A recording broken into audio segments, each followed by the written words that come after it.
అనిపిస్తుంది. ఎందుకంటే ఇప్పుడు ఈ గాంధీ సరోవర్ ప్రాజెక్ట్ అని ఉన్నది. ఇప్పుడు రేవంత్ రెడ్డి కట్టిస్తా అన్నాడు గాంధీ స్టాచ్యూ.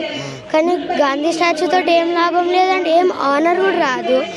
అండ్ ఇప్పుడు ఈ 5,000 crores అప్పు తీసుకున్నాడు. ఇది వేరే డెవలప్మెంట్కి యూజ్ చేయొచ్చు. లైక్ ఇప్పుడు ఈ మూసీ ప్యూరిఫికేషన్ చేస్తా అన్నారు కానీ ఇంకా చేయలే. అండ్ ఇప్పుడు రోడ్స్ డెవలప్మెంట్ చేయొచ్చు. అండ్ పూర్ పీపుల్కి ఏదన్నా studies or house or food ఇవ్వచ్చు. అండ్ ఇప్పుడు 5,000 crores అప్పు తీసుకుంటే ఇప్పుడు మనమే నెక్స్ట్ జనరేషన్లో మళ్ళీ మనమే కట్టాలి ట్యాక్స్, జిఎస్టీ అండ్ అవి చేస్తాడు. కాబట్టి ఇప్పుడు ఈ స్టాచ్యూ తోటి ఎందుకు అవసరం అని నా క్వశ్చన్. నాకు బాధ అనిపిస్తుంది ఎందుకంటే ఇప్పుడు నా ఫ్రెండ్స్, నేను చాలా ఇయర్స్ నుంచి నా ఫ్రెండ్సే వాళ్ళు. అండ్ నా స్కూల్ దగ్గర అండ్ వేరేవి కూడా మా ఫ్యామిలీ మెంబర్స్ కూడా కొన్ని ఇక్కడనే ఉంటారు.